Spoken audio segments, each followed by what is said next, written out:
UBC Thevenin equivalents.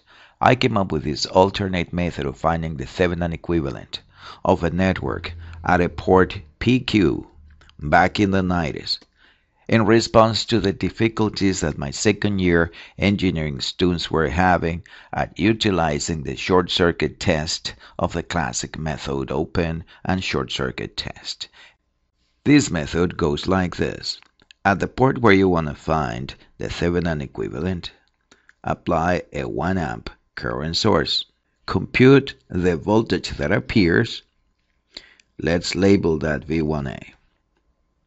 Then second test the 2 amps at the same port.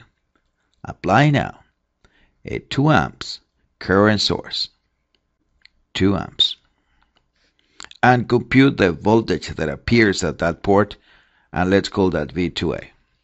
It can be demonstrated that the Thevenin equivalent of the network at that port with this polarity can be computed solving this very simple set of linear equations.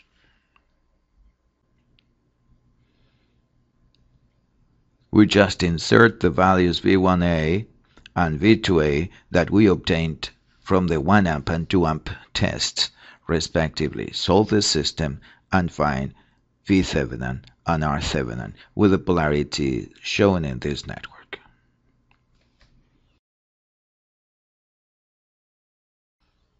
Let's suppose that during the tests, V1A turned out to be 3 volts and V2A turned out to be 7 volts.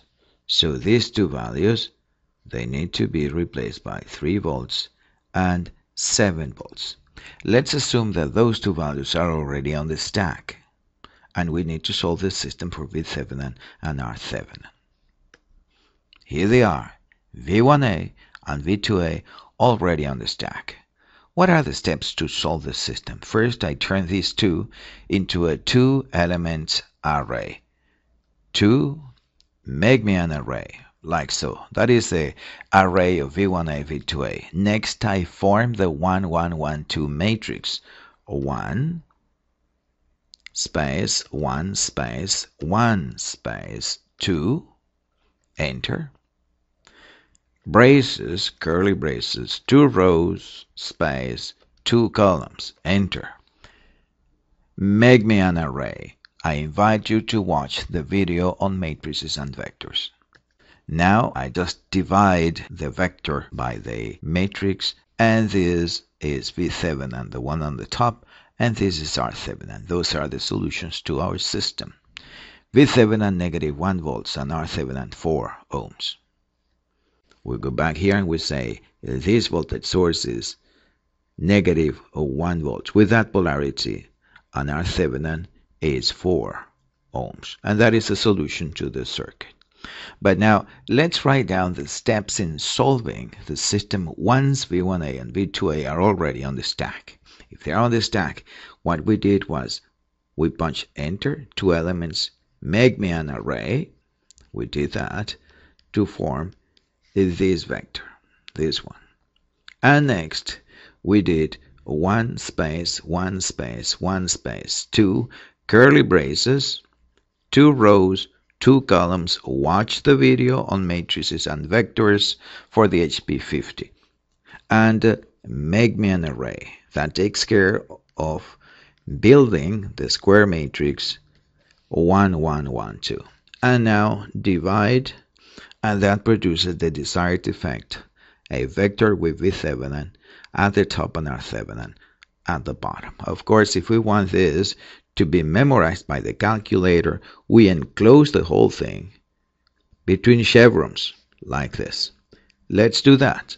Red chevrons, 2, make me an array. That takes care of creating the V1A, V2A vector. Let me jump to the next line. I could write the whole series of keystrokes on the same line, and the calculator could not care less.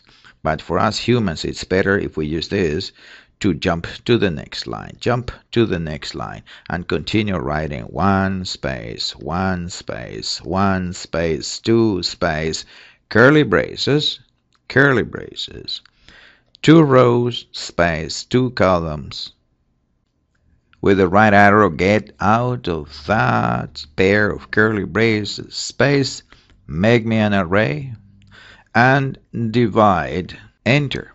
That is the sequence that will take V1A and V2A from the stack and produce the vector of V7 and R7. We need to store that away in a variable to make use of that sequence. Apostrophe alpha alpha, I will call that THV, and store. Where is it? In variables. There it is, Thevenin. Let's test it. But that sequence, suppose that V1A and V2A are already on the stack. If you press that with no parameters in here, you will get a message like this one. Check it out. It says, hey, too few arguments. Of course, you haven't entered V1A and V2A. How do you escape from a message like that? As usual, here, cancel.